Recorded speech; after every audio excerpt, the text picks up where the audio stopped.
Da série Respondendo Perguntas, veio uma muito boa. Silvia, é possível dormir tranquilo exercendo a função de DPO ou encarregado pelo tratamento de dados pessoais?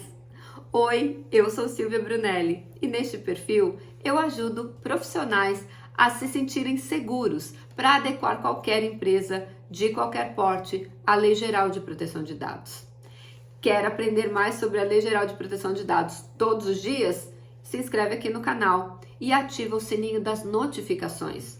Todos os dias eu trago um conteúdo inédito para você se sentir seguro para fazer um processo de adequação.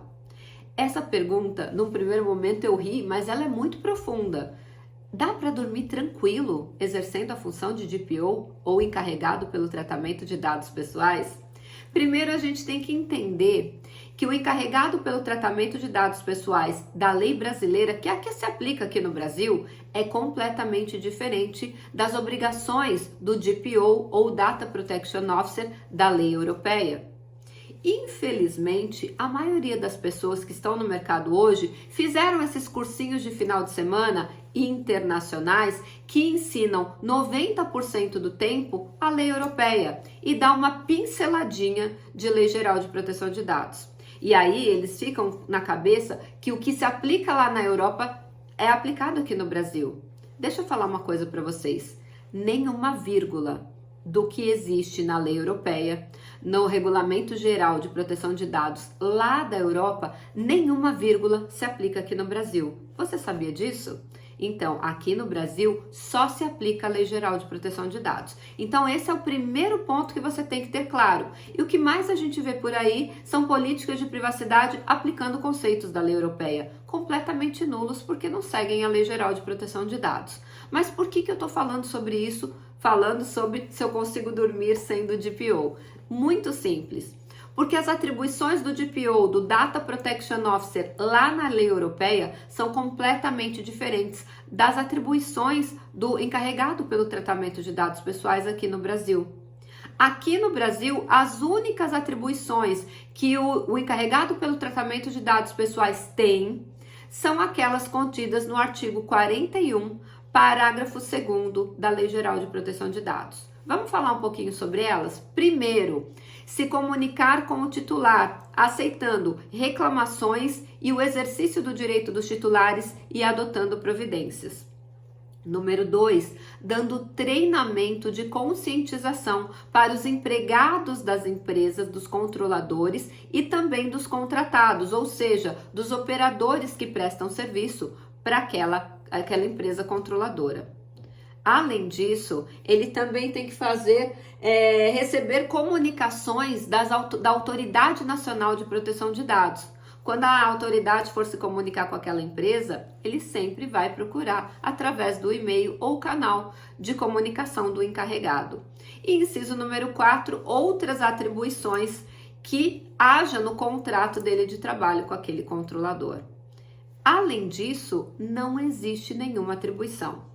Claro, neste aspecto, a ANPD, Autoridade Nacional de Proteção de Dados, ainda vai fazer uma regulamentação sobre as atribuições do DPO. Isso também está no artigo 41. Mas enquanto ela não fica pronta, o que vale é o que está no artigo 41.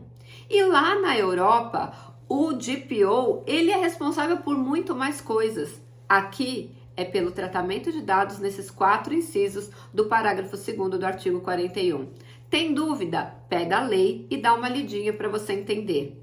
Então, respondendo a pergunta do colega, dá para dormir tranquilo? E o que eu vou responder agora para ele e para todo mundo que está assistindo esse vídeo é o seguinte: eu aprendi isso quando eu fiz faculdade de Direito.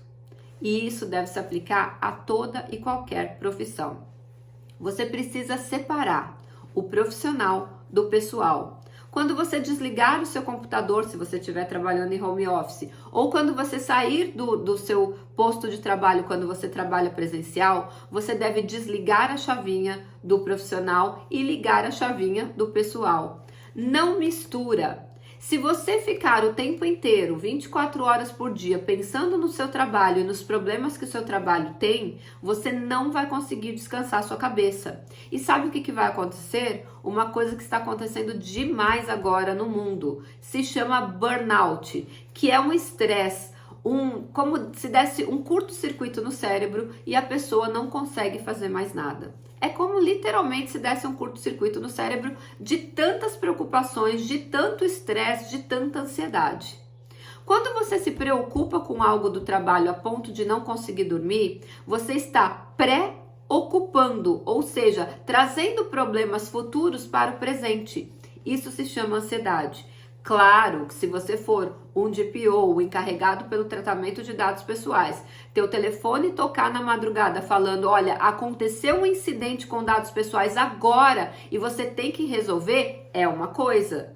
Agora, se tiver tudo normal, por que você está levando o trabalho para a cama?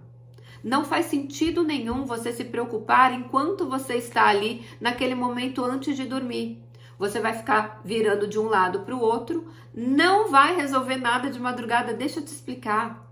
Quando eu aprendi isso, deu uma virada de chave na minha cabeça e eu nunca mais perdi o meu sono por nenhum problema, seja profissional ou pessoal. Aquele momento de dormir, você tem que se desligar. Exatamente, se desliga. E deixa eu te dar uma aulinha rapidinha aqui de neurociência. Você sabia que um pensamento é apenas um impulso elétrico?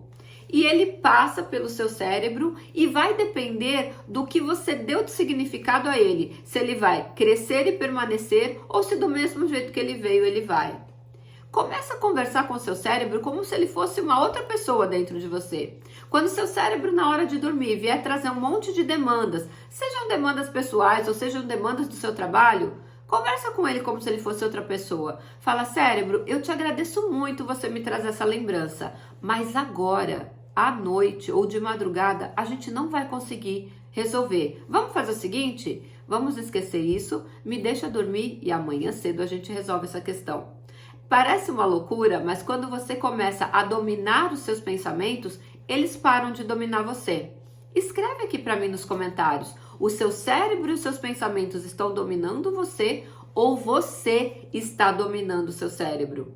Eu vi uma frase uma vez que fez muito sentido para mim. A sua mente mente. Ou seja, muitos pensamentos são apenas ilusões. São histórias contadas pela sua mente, pelo seu cérebro, que não vão acontecer. Existe uma estatística que mais de 90% das nossas preocupações jamais chegarão a acontecer na realidade. São apenas ilusões criadas pelo nosso cérebro para nos proteger, na verdade. Ele tem até uma boa intenção, mas ele pode causar muita insônia, muita preocupação desnecessária e você precisa aprender a dominar essa máquina mais poderosa da Terra, que é o nosso cérebro. Então, não leve seu trabalho para a cama e se por acaso vier um desses pensamentos, fala para ele de onde você veio, pode ir embora que agora eu vou descansar. E no dia seguinte você vai ter muito mais energia para trabalhar. Fez sentido para você esse conteúdo? Então, antes de ir embora, aperta o like.